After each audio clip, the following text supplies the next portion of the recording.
What's up, nerd herd?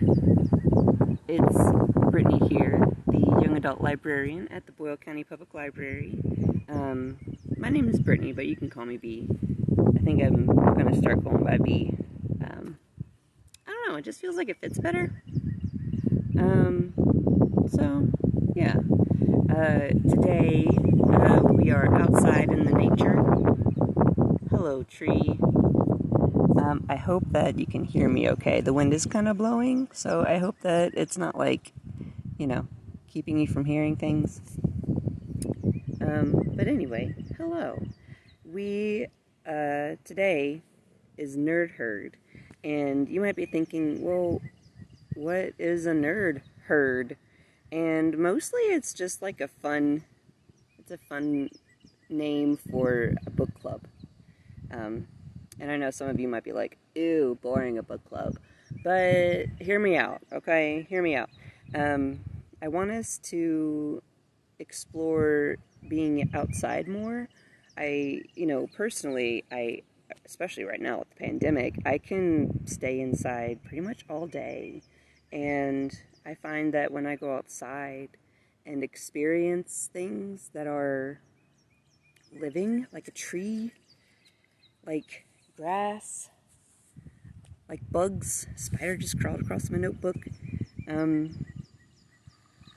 It helps me to feel more connected, more around, more alive even. And I feel like now in our history, it is an important time to feel connected and to make those connections and to support each other.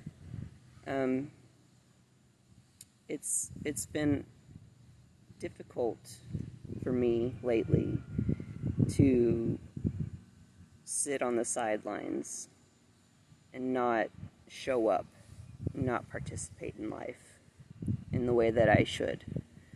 So, with all that being said, Nerd Herd is an opportunity for us to get outside, hug a tree, and some bark, and enjoy our reading outside. So, this week I have been reading Stamped, Racism, Anti-Racism, and You.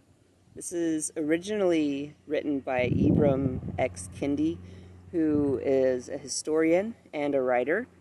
And Jason Reynolds, you might recognize that name from things like Long Way Down. He's written a couple of books for a younger audience. Ghost is one. He's also the National Ambassador for Young People right now, which is a really cool job where he gets to go around the country and the world, I think, even, and talk to kids about reading and encouraging kids to right now he's encouraging kids and young people to write their own story with his Grab the Mic initiative. And so I listened to Jason Reynolds speak a couple of times, and he is super personable. I love hearing him talk, and beginning this book, Stamped, Jason, he rewrote the original to make it a little more accessible for a younger audience. So, as I've been reading this, I have been able to hear Jason almost in my ear, because I'm familiar with the way that he speaks, and it's been a really great experience so far. So let me tell you about what I've been reading. So in the beginning of Stamped, we learned that this is not a history book, which is good news, right? Because history can be kind of boring sometimes. It's not a history book, but there's history in it. Because you need to know where you've been to know where you're going. And the idea of being anti-racist requires us to know the history of racism. So we begin in the year 1415, way back when, where the authors identify the world's first racist. And, you know, Jason says, well, tell me who this is. You know, you guys are probably wondering, who is this first racist? Where'd he live? But he's dead. He's been dead for a long time. His name was Gomez Inez de Zurara. And basically he documented the slave trading of Prince Henry, who was a dude in Europe. So, yeah, Zurara is noted as the world's first racist. Something else that I want to mention before I get too much into this is that in the first few pages, the authors talk about some keywords, some action words, right, that are important to note. And so we are looking at, gotta find the right page here. We're looking at 3 different types of people in this book. We're looking at segregationists, I'm reading, assimilationists, and anti-racists. So it's no longer acceptable to not be a racist, right? We have to be anti-racist. And anti-racist is a verb. It's not a descriptor, it's an action. So I wanted to read you a little bit from the opening pages of Stamped. There are serious definitions to these things: segregationists, assimilationists, and anti-racists. But I'm going to give you mine. So this is Jason speaking. Segregationists are haters, like real haters. People who hate you for not being like them. Assimilationists are people who like you, but only with quotation marks, right? They like you. Meaning they like you because you are like them. And then there are anti-racists. They love you because you are like you. But it's important to note, life can rarely be wrapped into single-word descriptions. It isn't neat and perfectly shaped. So sometimes, over the course of a lifetime, and even over the course of a day, people can take on and act out ideas represented by more than one of these 3 identities. Can be both and. Just keep that in mind as we explore these folks. So I thought this was a really, really good point to make, that, you know, there are segregationists who prefer separate. There are assimilationists who like you, but only if you are like them.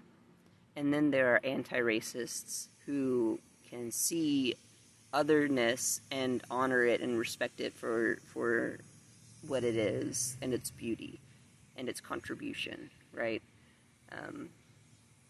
So I love that Jason pointed that out at the very beginning. It was great. So, what else is there to say about what I've read so far?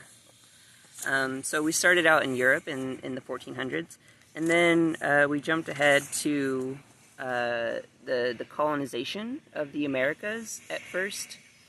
And, you know, the heritage of slavery had already been created at this point when the Americas were beginning to be colonized. And so slaves were used as free labor and allowed plantation owners, farmers, these early Americans, before it was even America, to profit off of the work of other people. And it's just crazy. It's just crazy how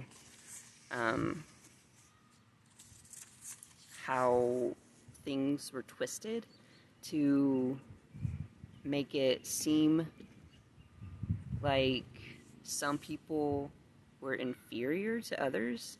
Like, it kind of blows my mind. And I'm going to try to find a couple of examples of that as soon as I can find it.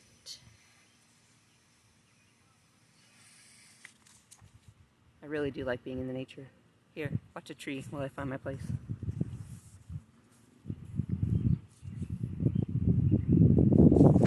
You know, one of the things that I really love about this book is that Jason really he writes it in such a way that it's understandable and it's easy to wrap your mind around.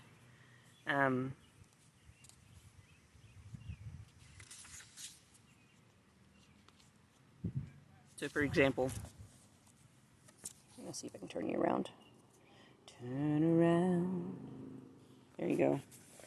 So for example, he, has these short definitions, and so this is an example of privilege, right? So here he's talking about an uprising and Native Americans in early America.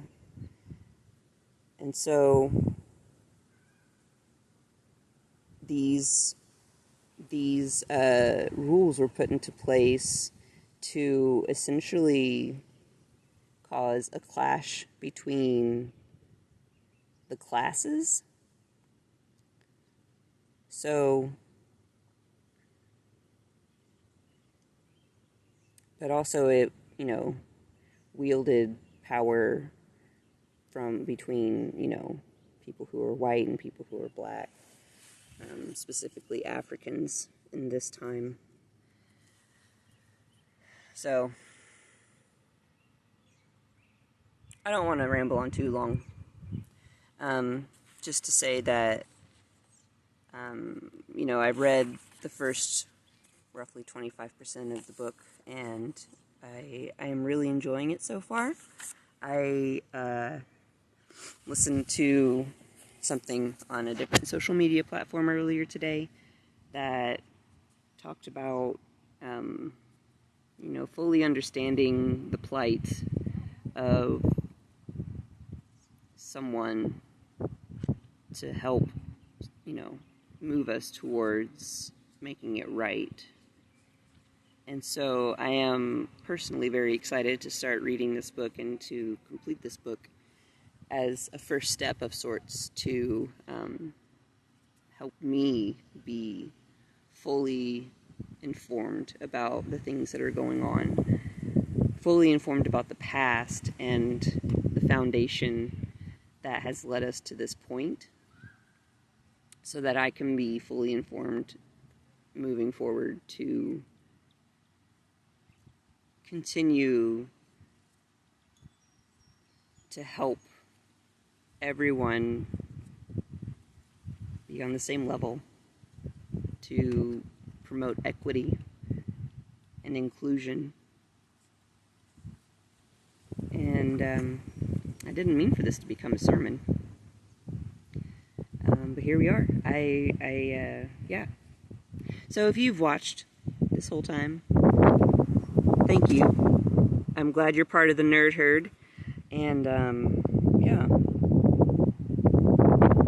What are you reading? You should let me know. Do you have any good book suggestions that I should read? I'm open. I'm open to suggestions. I love reading about things that I don't know a lot about. And things that encourage me to think. I like thinking. So, yeah. Hit me up with your suggestions. And join me next Wednesday at 4 for Nerd Herd, where we will be outside in the nature talking more about what we're reading. Alright? I really want you to join me next time. So, Wednesday at 4. Be here, or I'll be sad. Okay, guys. You all take care. Wash your hands. Be kind. Be kind.